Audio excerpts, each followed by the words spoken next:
Yeah. And I'm going to tag. Definitely tag him because we need to know what his real age is. Because if you guys are out here and you're listening, Google LeVar Walker and look at his age. Comment below what Google said. It's going to tell you 212. I don't know how he is, but his age keeps on changing every day. Every time. Me and Ricky done a lot of shows together, separate. We had a tour back in 2016 called Bringing Light Skin Back. Let's tell the truth about that tour.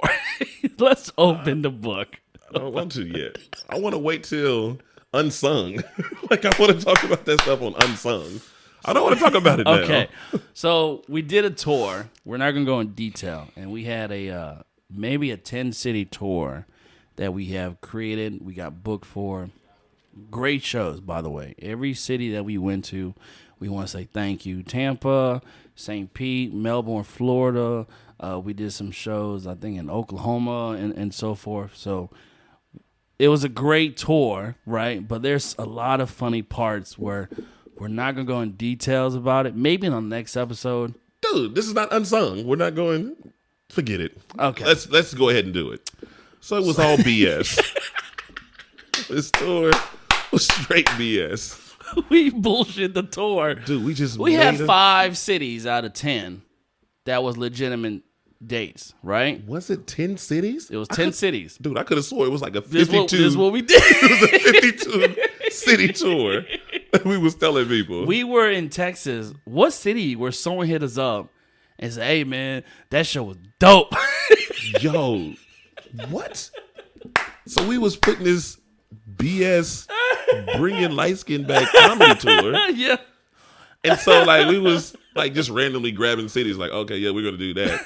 But we would see, like, because I got, like, a lot of comic friends that I could reach out to and I could do shows, do guest spots, or, you know, possibly if they don't have a feature. This was way before COVID. So This is when they was doing 3-man shows, a host, feature, and then the headliner. Yeah. Sometimes you can do a double feature and then you can have the host. Yeah. So we had a lot of contacts where, you know, it was BS, but we could have been on some of these shows. So it was a show in Texas. I think it was Tony Roberts was going to be there. Yeah. So I was just like, okay, yeah, boom, that's part of our tour. Mm-hmm. We're going to say we was there. So I was like, yo, we got this show coming up. Boom, if you're going to come through, let us know. Boom, boom, boom, whatever, woo, woo, woo. So somebody went on there was like, yo, just seen the show. Y'all was funny as heck. I was like, so I'm looking at the comments. I'm like, who is this dude? Yeah. So then I called Jacoby. I was like, yo, did you make a fake page and this? He was like, no, what are you talking about? Who is this guy saying? So he goes on there and was like, no, like, who is that? He was legitimate saying that how funny the show was. You guys were hilarious. You guys need to come back. And I was like, this is getting crazy. This is getting crazy. After that, I was like, yeah, we're gonna stop. We're gonna stop. We're gonna stop that because. So you have been on the road, worked with LeVar Walker, Mike Epps. If you don't know, every time Mike Epps come to Tampa in it was 2006. Oh my God! It 2006. Was the Sun Dome at USF. It used to be called the Sun Dome. Now it's called the Langling Center. Yingling? Right? Yingling? Lingling? Ying is a beer. I can't pronounce it. Where's the one I think it's Yingling Center. Yingling? The stadium at the USF. Yeah. Every time Mike Epps come in, he is the opener. A lot of people don't know that. Yeah. And that's what this episode is very important, is to open up the storybook of a lot of things that people don't know about Rickey that I know. Every time you were the opener for Mike Epps, everything coming to town, you have shared a stage with Mike Epps, LeVar Walker, fucking Kevin Hart back in the day, Little Rel. Before he was Kevin Hart, Yeah. Little Rel. Who else? Earthquake, yep. Samoa, Yep. Gary Owens, Yep. Lavelle Crawford, Yep. Bruce, Yep. Tony Roberts, Yep. Tony Baker, you shared a stage Tony with. Baker, So it's just massive names. Red Grant, Alex Thomas, And Lunell. the crazy part is, like, he can keep Tyler on going. Craig. The crazy, rest in peace, Tyler Yeah. Craig. The crazy is that without social media, you wouldn't know that. And he's not active on social media. Definitely not. I got to build that up. If you follow Rickey, oh my God, there's 3 things you're going to see about Rickey's story. God. Yep, God. Women. And relationship.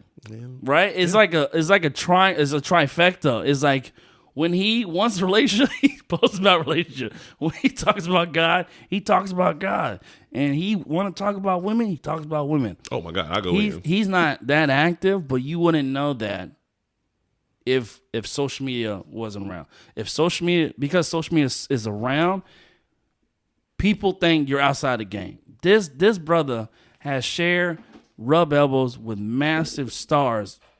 People don't know. Kevin Hart. Tell the story about Kevin Hart before Kevin Hart.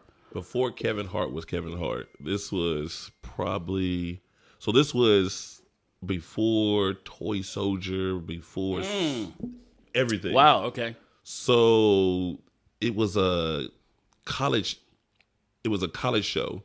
So the promoter hit us up, was like, yo, we need y'all to do this show. So I was like, okay, yeah, cool. So booked us for the show. I think the show was like $50, $100. I was like, oh man, I'm getting $100 for a show. Yeah. We're gonna have Kevin Hart. And I was like, okay, yeah, who's that? They was like, oh yeah, he's a comedian coming up and he's this big thing. I was like, oh, okay, yeah, whatever. So, okay, yeah, we got to go and hand out. Back in the day, you get to hand out flyers and stuff like that, get people to come to your show. Okay, yeah, yep. So, yo, hey, come to the show. Hey, come to the show. Oh, who's going to be on the show? Hey, Kevin Hart. Who's Kevin Hart? This guy right here that's passing out flyers. Oh, okay, yeah. What was you on? Oh, nothing. Oh, okay, yeah, I guess I'll come out and see you. Boom. Yeah. Beg it. Hey, yeah. We're sitting in a room, like, and when you get booked, like, these promoters are horrible. They'll book you in a room, and it was like 5 of us. And it was a 2-bed room, and it was at the Red Roof Inn. And I'm like, yo. So as soon as we go in the room, like, you don't have like a key swipe.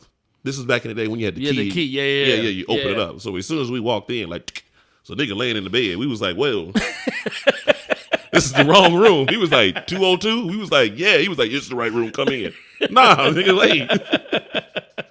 What are you talking about? Come on in. Come on in. Like, you ever walk in a room and a nigga tell you, come on in, definitely immediately leave. Like, yo, what's up? So we sitting in there and we was at Waffle House and just talking about the whole thing. Like, hey, man, I got this thing coming up. I'm going to be in this movie. Hey, I got this concept where I get this money and then I lose the money, but I get it. But then I go buy this airline. And when I buy this airline, then I make it into my own thing where only black people can ride on it. Oh, so he's pitching you the movie idea. He's telling us that. We was like, okay. It was you and Bobby J. Big shout out to Bobby J. So as comedians, we sitting there and then we listening to the story. We like, okay, that sounds, like. Sounds stupid. This nigga dumb. Stupid as hell. Like, what are you talking about? But then you sitting here, but you got to clean, you got to be all, yeah. That's dope, nigga. What? That's going to be dope. You got an airplane, nigga. Okay, nigga, you got it. That's never gonna come out. Fast forward, boom, Soul Plane. I'm like, oh wow, okay. Still was trash, but yeah, everything you was talking about, it's still trash. So then it was just from that, it opened up a door where when the Kings of Comedy was doing their touring and stuff, I opened up for them when they came out to Kansas City, KC. So I was able to do that, and then when I started out doing comedy, I started doing comedy as a host for you're doing like concerts. Yeah. So I was doing things for like Chrisette Michelle before she was Chrisette Michelle. I was doing stuff with Immature. I think Tank too, right? Tank, Joe Button. No, not Joe Button. Just Joe, like John B. Oh, John B. Okay. Marcus Houston. Life Jennings. And so, it used to be a place called the Beaumont Club in Kansas City. Yeah. So I used to do that. And then on the other rim, it was Bobby J. And he was doing like the big shout out to Bobby J. Big shout out. There's a story with Bobby J. So Bobby was doing his thing. So then we linked together and then boom. Okay. So then we started going boom, boom, boom, boom. Yeah. Every time you seen Bobby, you seen me. Every time you seen me, you seen Bobby. And then in between that, you seen our homeboy Just Jay. That passed away. Passed away. So we was all in a group, and we was not a group, but we was a group of a intense of comedians, and then we was blowing up. Boom. And then it was just at a point where you ever get somewhere and you feel like, just like when you plant a plant and you put it in a pot, and and then it starts to get too big, so you have to unpot it, gotcha, and then put it into a bigger pot, and then you take it out and you put it in a bigger pot and a bigger pot. I was just at a point when I was in Kansas City, I was just like, yo, I reached the top. Mm-hmm. Like I need to expand, and I need to do that. So I uprooted my family, and I was like, yo, we gotta go to Florida. And at the time, people would be like, why'd you pick Florida? Why'd you pick Florida? Why'd you do this? Yeah. But the way I was thinking is totally different. So when I looked at the improv and comedy wise as well, it was Tampa Improv, Yep. Orlando Improv, Yep. Miami Improv, Yep. and then they had Atlanta, which was only about 6 hours agreed. away. So that's 4 spots coming from Kansas City, where we had just the Kansas City Improv and then Stanford's. Oh, wow. And then it was only maybe like Stanford's was like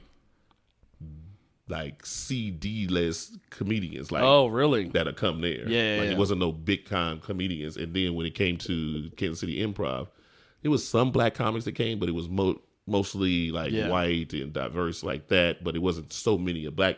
So it was just like, yo, I'm reaching the top. I need to expand out. So that's why I chose. That's why you came to Florida. And during your comedy career in Kansas City, who you working with? Majority was Bobby J. It was Bobby J. How do you and Bobby J? If you don't know, man, Bobby J is a phenomenal comedian that is one of the person I call and talk to in text when I want to ask questions about comedy related, but just talk to him as a general person, just a sweet, nice, down to earth dude. I love Bobby. But also Bobby has worked with Rickey and they built a relationship, and that relationship blossomed too, where I met Bobby J working with Rickey and so forth. So from your experience working with Bobby, how do y'all got linked up together during your time in Kansas City? Well, I was killing the game, and Bobby is just a horrible comedian. Trash comedian. Like, he's just, I was like, yo, you're trash. Let's just be honest. You need me on your roster. He's so stupid. I said, Bobby, you need some help. Bobby was like, yo, please help me out, young cat. And I was like, I guess I'll do that for you. Nah. So Bobby's actually the one that got me started. My homeboy hit me up. And so I was class clown, obviously. And I did that in high school and college. Just was like, I was like, they was like, yo, are you a comedian? I had adults coming up to me like, yo, are you a comedian? I'm like, no, I'm not a comedian. Yeah. So I was doing things like at the colleges, like icebreakers for the freshmen, the alphas, kalpas, omegas, all of them. I was doing, like when they have like talent shows or any kind of like thing that they have in auditoriums, I would just go out there and just host and just be stupid, goofy guy. Yeah. And then my homeboy was like, yo, you need to hook up with this guy. He's a real comedian. And I was like, okay, yeah, whatever. And he was like, yeah. Yeah, whatever. Yeah, because this is not serious. I'm not serious about this. Whatever. Nigga, I'm killing right now. Yeah, I'm doing this stuff, man. I'm getting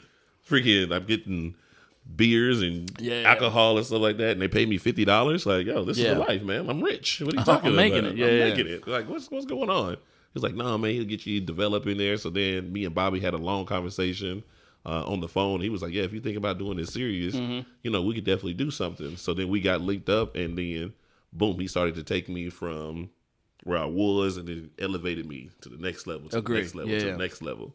And we was doing things like Bill Bellamy's Who's Got Jokes. So we auditioned for Def Comedy Jam, Last Comic Stand-In, a whole list of different things. And then we just was getting that opportunity, BET Comic View.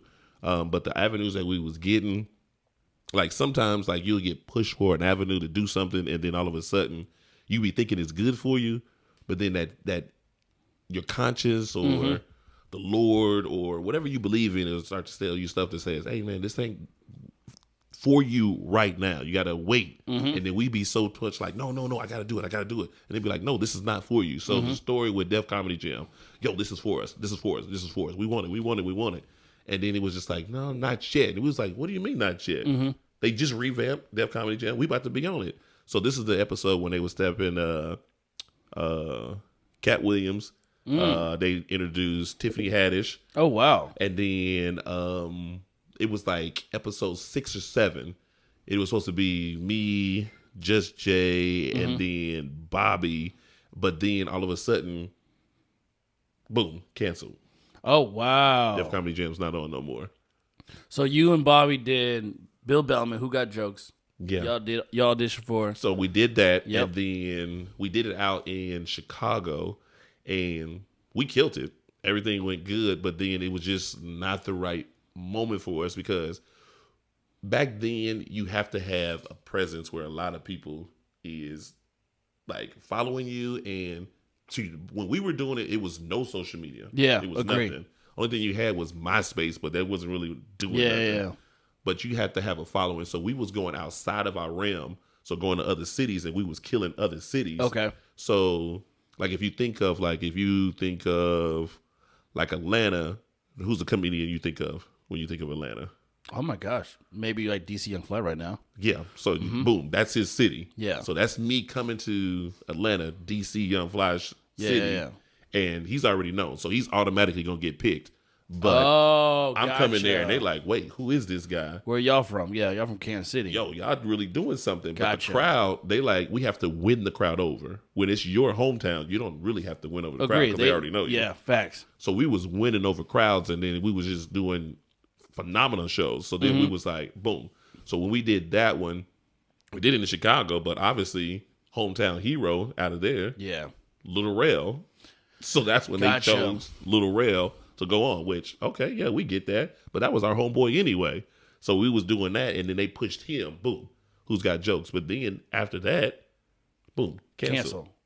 So you and Bobby were at the threshold. Oh, yeah, just Something to stop. And then Golly. every threshold, Jesus Def Christ. Comedy Jam, canceled. Bill Bellamy's Who's Got Jokes, cancel. Comic View, cancel. Like, Oh my gosh. So we getting right there, cancel. So when you started, there's a story that you shared this story with me a few times, and it's a funny story. People don't know this. What was your name? I don't think I want to go with that. What was your name before you started comedy? When you started comedy, it So- wasn't Rickey Pryor. What was?